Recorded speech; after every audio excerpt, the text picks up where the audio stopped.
just talking about the game of chess, while we are witnessing a major conflict in modern times between Russia and Ukraine, we know that war is no less dangerous than Russian roulette. So exactly who's winning? To answer this big question that's deciding the geopolitics of world, please welcome political commentator, chess grandmaster, Mr. Garry Kasparov in a riveting fireside chat with MD and CEO Times Network and Anand. So here I will be presenting very similar questions as I did to the earlier panelist here, and here is the great Grandmaster himself. Besides being the celebrated chess grandmaster that he is, that all of us in India know for the last few generations, in fact, he is also a keen political commentator. He was quite actively involved in politics in Russia, and at one point of time was, even looking at, running for office. And as a player, as a chess player, as a keen chess player, a student of strategy, I think we probably would be able to understand Putin's mind from this man's perspective. Getting straight into the questions, sir.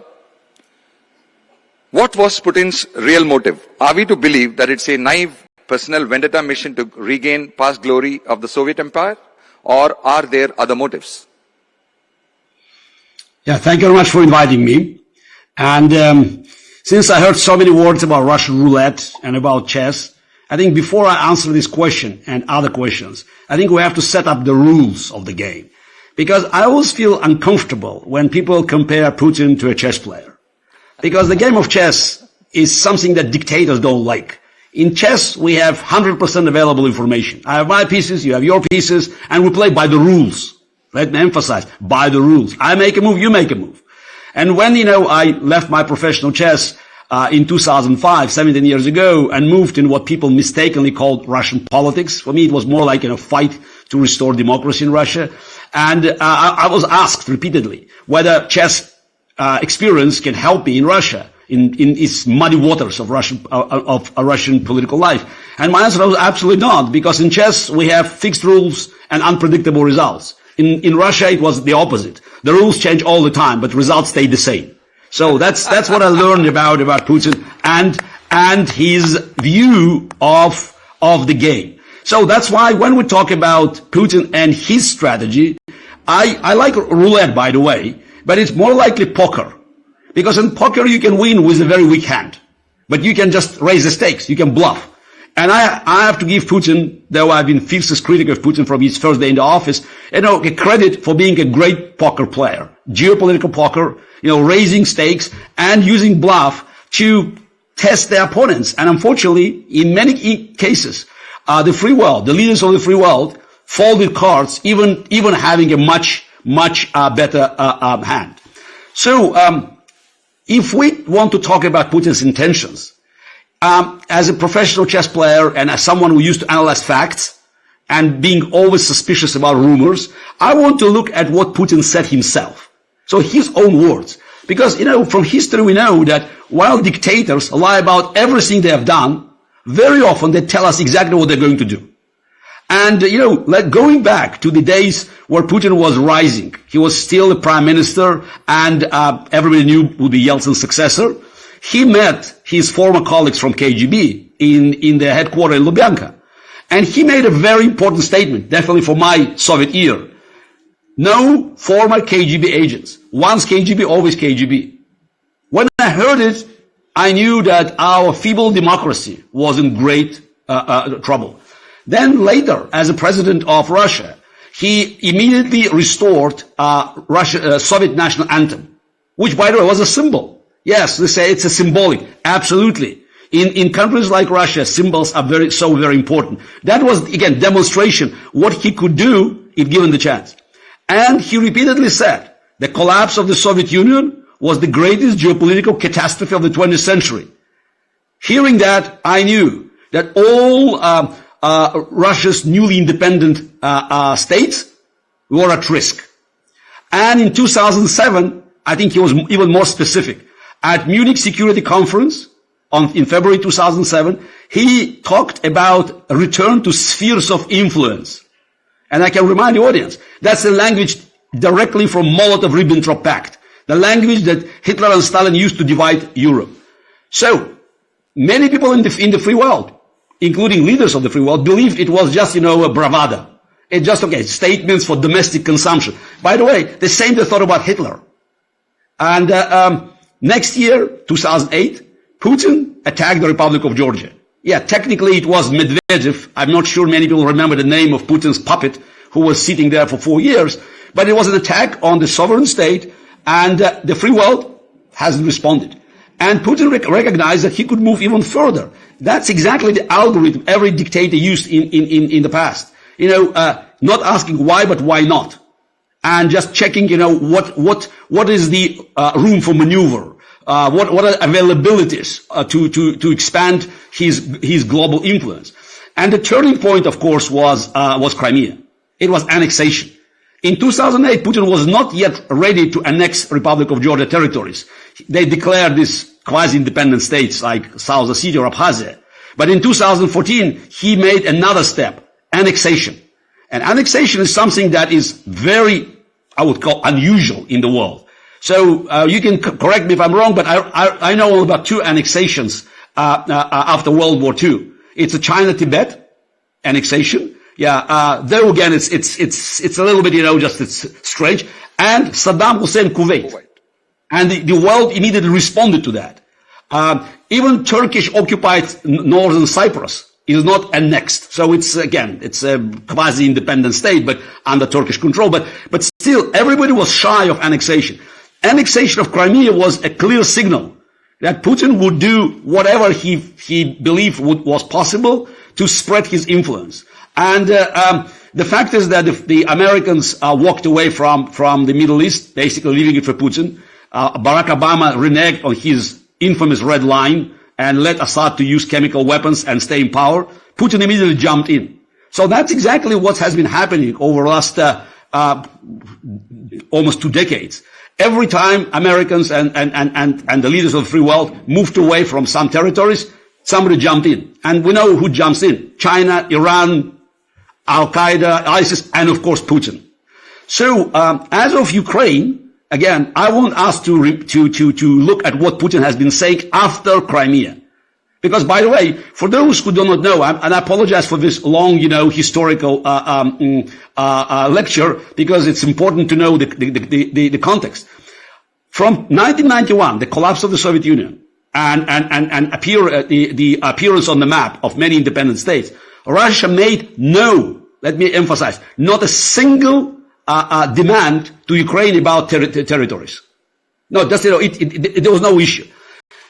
Even more important, in 1994, and I don't know how much your audience is aware of that, there was an agreement signed in Budapest, so-called Budapest Memorandum. Under pressure from Americans and Brits, Ukraine gave up its nuclear arsenal. Do you know the size of its nuclear arsenal? It was bigger than China, Great Britain, and France combined. Nearly 2,000 warheads. They had to give it back to Russia because Americans wanted to deal only with one country as the owner of nukes. And then small portions of Kazakhstan and Belarus followed. So everything was in Russia's hands. In exchange, Ukraine received guarantees from Russia, America, and Britain about territorial integrity. So there was no issue. In 2014, 20 years later, Putin simply ignored it, moved in, reaction, zero, no reaction. Some small sanctions, Putin didn't care about it. And I think, that's emboldened to him because from 2014 to these days, he has been consistently saying that Ukraine must be destroyed. That's, again, not me, it's him and his propaganda. He denied Ukrainian statehood. He made it very clear that Ukraine, didn't belong to the map and Russia, had rights to expand its influence to cut Ukraine from the sea. So basically occupying 10 Ukrainian districts. And as of today, I just read the latest news. Now they declared new goals, not to only take the east, but also the south of Ukraine, because they failed to take Kyiv. But basically, it's this: Putin never left us any doubts about his goals in Ukraine, and his propaganda machine actually is pushing further. They're talking now about extermination of Ukrainians. We are not seeing just genocide committed by few, Russian troops. This is a state-supported genocide because every day they keep repeating that Ukraine must be denazified, which just sounds odd because Ukrainian president is a Jew. Russia has rights to take over Ukraine and basically remove Ukraine from the map. That's the Russia-Ukraine story. But Ukraine is not a NATO member, and Russia knows that just as it's not going to be attacked because it's a nuclear power, NATO also is a nuclear-backed power, and therefore we don't have. At least the Europeans do not see a direct danger of a Russian attack touching Romania or Poland. Why is NATO intervening by supporting in this low-intensity manner instead of letting Ukraine go into neutrality, which was the technical argument that Putin wanted? So wouldn't it be safer to allow Ukraine to go into neutrality, since it's not a NATO member, and Russia to go back? Is that an option? I doubt it was an option 8 years ago. Now, of course, it's not. After tens of thousands of civilians murdered, and we are, by the way, watching war crimes on an industrial scale online, practically online. I don't think that the war will end up with quote-unquote tie. There will be no draws, no compromises. Either Putin wins or we win. And I say we win. And that's exactly the position of many Europeans. After years and years of appeasement and doing business with Putin, they recognize it's not Russia-Ukraine. Yes, you repeated the same, notion, Russia-Ukraine. No, the global security infrastructure, cannot exist at a time where the mighty country attacks the smaller neighbor and grabs territory and annexes it and decides, okay, now I want to redo the map. That brings us back to the 20th century, the first half of the 20th century, or even to early days. And by the way, Putin always, demonstrated his admiration not only for Joseph Stalin, but also Ivan the Terrible. That's, the world that nobody will like, because we all hope to prosper and thrive in the world where we respect the law, the treaties, the memorandums, the compromises. And Putin demonstrates that no, violence is not only allowed, but is desirable. If I have might, I could do whatever I find, appropriate for my geopolitical agenda. So Europeans recognize that the war cannot be limited to Ukraine, because Ukraine is a big country. Let's not forget, the biggest European country of 44 million people, though we have probably about 10 million refugees now. And this country could resist. Poland is also a big country, but Lithuania and Baltic countries, they are relatively small. And everybody understands now, if not for NATO, because these countries have been adopted or admitted to NATO in the beginning of this century, Russian tanks now would be parading in the streets of Vilnius, Tallinn, and Riga. So, and it's not surprising that we see now that the Finland and Sweden now is planning to join NATO, ending their decades-long policy of neutrality. So this is not a war for Ukrainian territorial integrity only. This is not a war only for Europe. This is a war that will have consequences elsewhere, because if Putin, God forbid, succeeds, then what will prevent China attacking Taiwan? So this is a test whether international community has guts, has resources to prevent a naked aggression to succeed.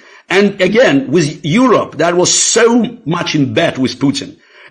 Look at Germany, for instance. This is the gas business, and Angela Merkel government did absolutely everything to prevent other alternative routes of gas supply to Europe. So they relied heavily on Russia, and now they realized, that was a big mistake, and that's why reluctantly they are now supplying Ukraine with weapons, because they know that the conflict is too close to NATO borders, and even by mistake, one of the Russian missiles can hit a NATO territory. And what next? Lviv is about 40 miles from the Polish border. And Russians that are hitting the entire Ukrainian territory, saying, okay, they are military infrastructure objects, though we know it's now a war to bomb Ukrainians into submission. But Garry, since they failed with initial thrust to take Kyiv in 3 days, as they planned, they shifted to what Putin knew the best. attacks on civilians, and the demolition of Ukraine is something that I last time saw in the World War II movies. But yeah, so is propping up a Ukrainian defense instead of allowing it to submit with lesser bloodshed, which could be a possibility, and then the economic siege that NATO countries and US are putting on, that's one strategy. The other could be an all-out NATO involvement and an offensive. Would you recommend an offensive on Russia to sort of subdue the dictatorship? Look, again, let us agree that we are not in the position to advise Ukrainians what to do.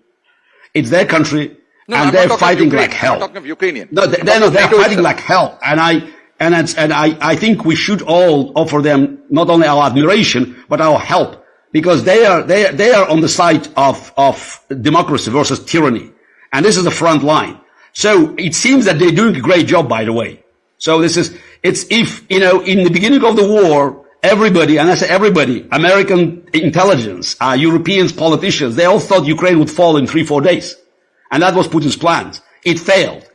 And then people say, oh, maybe Ukraine can survive a bit longer and to move the war into insurgency stage. And that's why they talk about Afghanistan and Vietnam, not understanding that Ukraine is very different. No mountains like in Afghanistan, no jungles like in Vietnam, and Ukraine army is now the bigger than the Russian army. It's a big country, and it's much more experienced. So Russia lost, most of its best troops in the first days of war. And now when you look at the balance, Ukraine actually can win. So, and NATO, again, I was highly critical of NATO unwillingness to offer Ukrainians protections, like no-fly zone. I understood the reservations. We can talk about it forever, because for me, just watching the sufferings and actually the killings of so many civilians that were defenseless against Russians' attacks from high skies. So that was it's too painful. But okay, we are now here. It's almost 2 weeks or 2 months of the war, and NATO is now shifted to the its full gear, supplying Ukraine with heavy weapons. The goal has to be declared, and they're still falling short of that. Ukraine must win, and it's doable. Russian troops are depleted. Their offense in the east is not going as well. And if Ukraine receives enough weapons, and it's combined with sanctions, and sanctions are having huge effect on Russia. Your previous speaker talked about oil and gas industry, but it has effect everywhere, because Russian economy has been built, as a part of the global economy, unlike Soviet Union. It couldn't actually rely on domestic production. So many things, like aviation or practically everything depend on the spare parts. We don't know how long, but I would say 2-3 months, just hearing to what Russian officials are saying, reading between the lines. So Russia may be facing shortage of practically everything. And of course money. Putin relied on his hundreds of billions of dollars that were placed everywhere in the world. A lot of this money now is frozen. And, he may be soon facing a dramatic shortage of cash to pay for his propaganda, police, and army. War is an expensive business. We understand that. And it's not surprising that Russia is bringing very old technology now to the front line. They're bringing troops from everywhere. I mean, the fact is that Putin brought troops from Far East. It's amazing. Russian borders now are basically, naked. So he brought troops from Tajikistan, it's an Afghan border, from Armenian base, from Republic of Georgia, some occupied territories where he had his bases. So according to the rough estimation of intelligence, so up to 80% of Russian military power now is either in Ukraine or surrounding Ukraine. And they're still not winning the war. And I think Ukraine can win. And that's far more important than simply restoring Ukraine territorial integrity. It's about sending the message to everybody, China included, that the naked aggression might have dramatic consequences. A, the world will support the victim of aggression, and B, sanctions might be very painful. And that's why I believe that's the reason why China is so cautious now. Putin expected China to be, in supporting him, it's all the way down the road. China is sitting on the fence. And not only China, all China's clients like Kazakhstan, they also try to be friendly to Ukraine, They don't, of course, they don't call it genocide, but they offer no assistance to Russia. And that's, by the way, important. Russia is isolated now, and I think that's a lesson for every future aggressor to learn. So, if they, see some sense and walk back, giving some excuse that they have had victory on May 9th, then things might calm down and, Europe and the world would breathe that, okay, Ukraine was able to resist. But if that does not happen, and this goes a little more than that, and Ukraine indeed, really pummels them down, and by the time the sanctions take impact, in 2 months' time, couldn't we see a desperate Russia, like a cat in the corner, start getting even more aggressive and start hitting in a last-ditch attempt, and therefore get more dangerous? That is possible. By the way, again, this is, let's not us deal with wishful thinking. Okay. As I said, this morning I read, that the Russia confirmed its intention to take over the south of Ukraine. That's exactly was Putin's plan in 2014. They even published the maps of the so-called Novorossiya, New Russia, stretching from Luhansk, I think many people know the map now, all the way down south to Odessa. Basically cutting Ukraine from Azov Sea and the Black Sea. So that was the plan, and they reinstated this plan after Putin met Russian Minister of Defense, and today it was published. So I don't think that they will ever stop. But the question is, do they have resources for that? I doubt very much. And big statements, that Putin is making, they are not meeting the reality on the ground. And I think many of his generals know that. And answering your question about desperation. So when we say desperate, we're talking about WMDs. And are we talking about WMDs chemical or tactical nuclear or ballistic missiles? So that's that's all different things. Now, I think it's most realistic is talking about tactical nuclear. That's something that can be used to destroy some of the military objects, because the strategic effect of tactical nuclear is not huge. So yeah, it's more like sending a message. So it's and demonstrating that he's ready to move to the next stage. But now the question is, who is going to push the button? Let's say Putin decides out of desperation to move at the next stage. Now we're talking about his generals and admirals that might be thinking, okay, fine. If I push the button, what comes next? And it seems now that NATO is reaching a point, definitely the Brits already made the statement, Boris Johnson said it, that there will be adequate response. From what I know about the morale in the Russian army now, and again, I don't pretend to be, having a special knowledge. I left my country more than 9 years ago, but, I'm still connected. I doubt very much that there will be enough will to die, because that means dying. The moment you push the button, and most likely NATO or Ukrainian missile will hit you back. So, after the Ukrainians sank the Russian flagship, so that's demonstration that things, can go really ugly.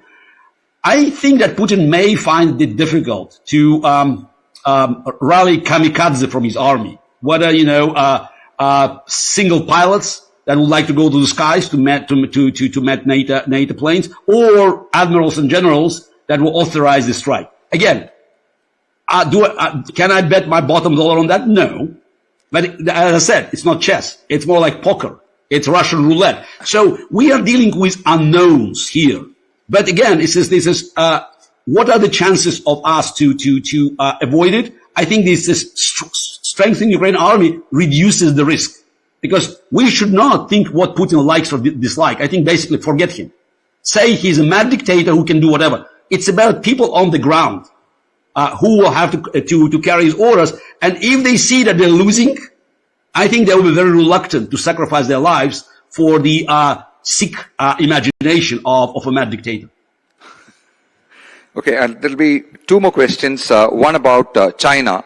On the economic sanctions and all-out pressure from the West driving Russia towards China in the long run, if Russia does indeed survive, is that a good outcome for the US? Wouldn't the Russia engaged in trade with Europe be a better long-term option than a damaged and disengaged but militarily powerful Russia becoming a satellite of the new second pole of the global order? The China relationship. Thank you very much. I understand it's an important question for Indians, but trust me, it was an important question for Russian opposition. Because Putin has been selling Russian national interest to China for 2 decades. It's not happening now. He has been giving China Russian oil and gas and timber and resources of Far East and East Siberia and even West Siberia at a very low price. So that's why now shifting his contracts from Europe to China is not possible, because China already bought it in advance at a very low price. So he will never compensate. And there's no infrastructure there. So the Chinese problem is huge. I can tell you, in 2006, I've been traveling, in Russian Far East and East Siberia, traveling from Irkutsk to Vladivostok, actually other way around, from Vladivostok to Irkutsk. And in Irkutsk, near Lake Baikal, I had a very sad anecdote, a local joke. They told me about Chinese, expansion, saying Chinese are crossing our borders in small groups, 100,000 each. So that could give you an idea. 2006. So China's threat to Russia, to my country, is real. And by the way, China is the only country, it's not NATO, that has territorial claims.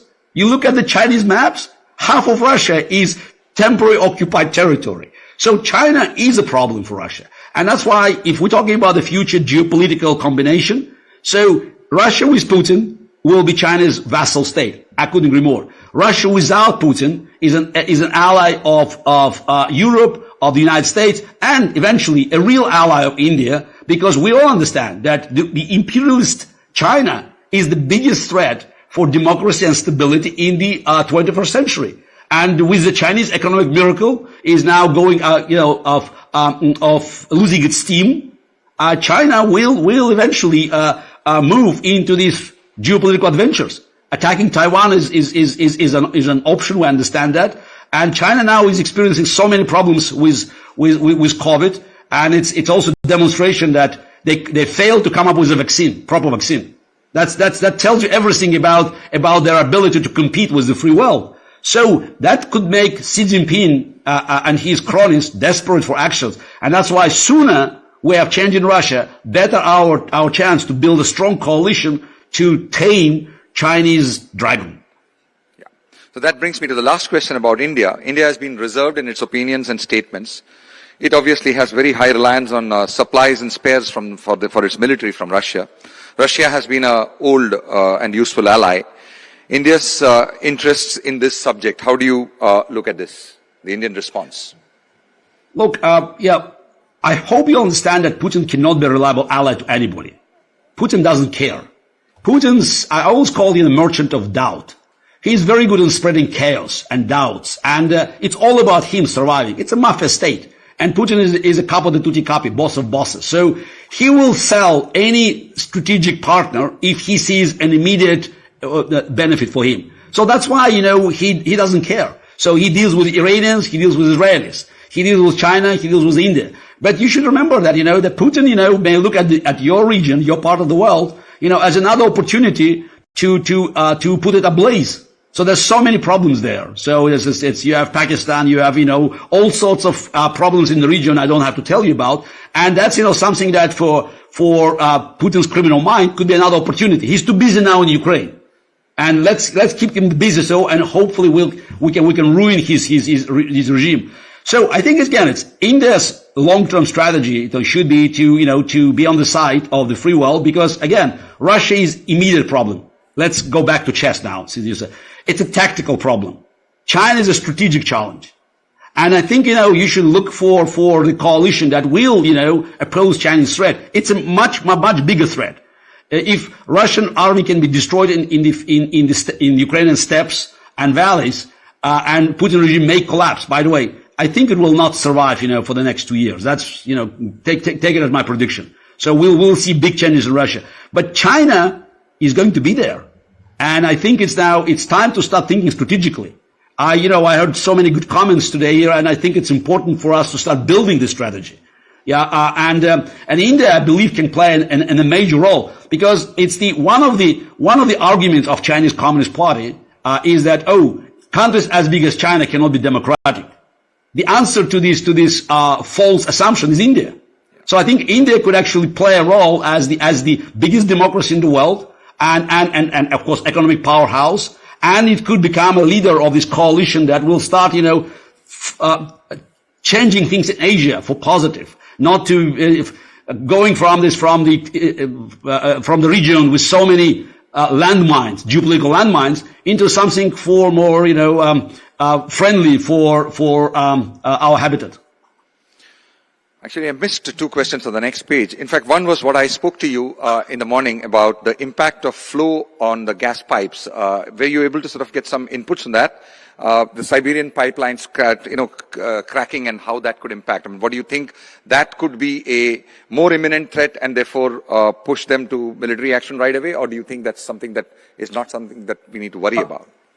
As I told you, so I wasn't an expert, so I called my friend Mikhail Khodorkovsky, the former head of Yukos. This is the largest Russian company that has been confiscated by Putin, and the man spent 10 years in jail. Now he lives in the West.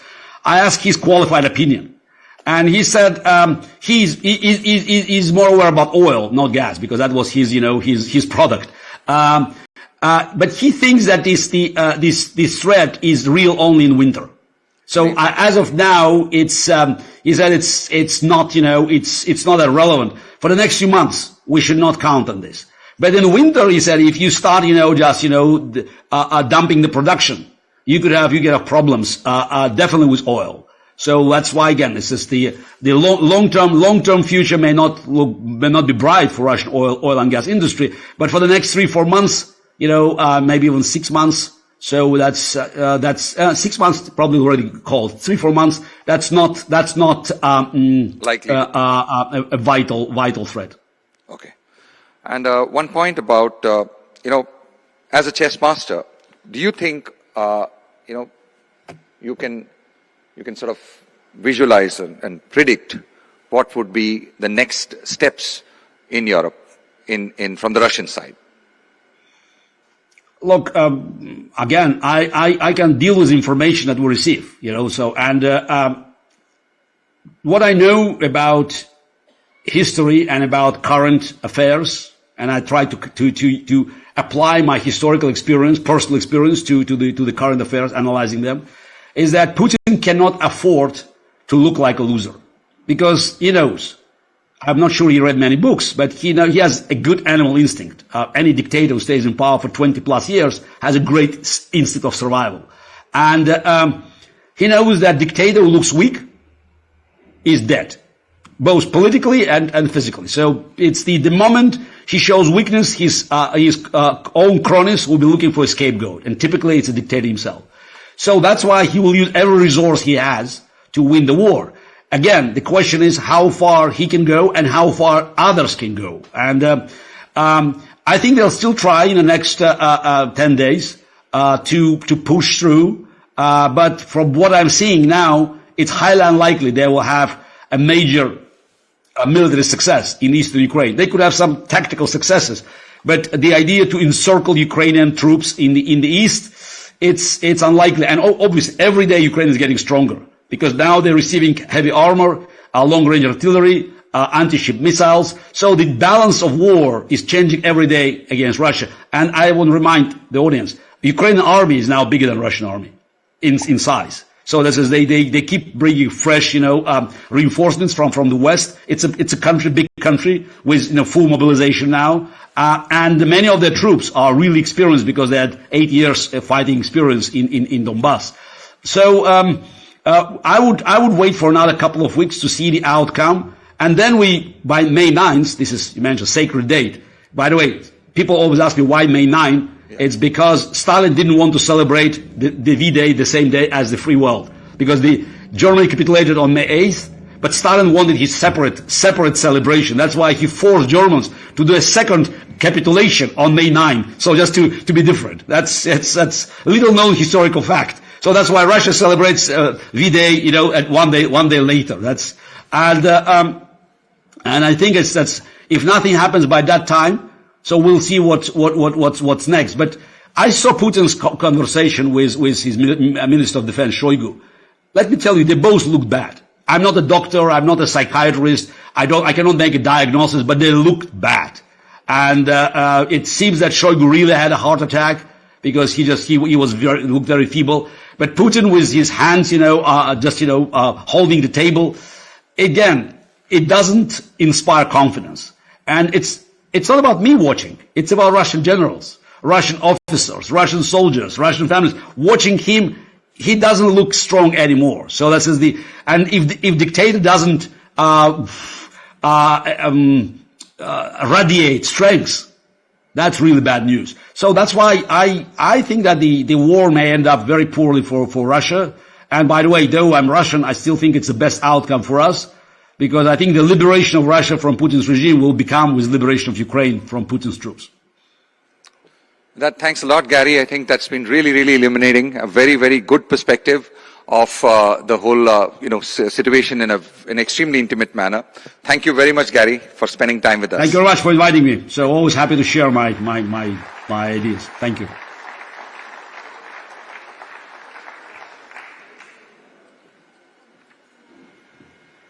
Thank you so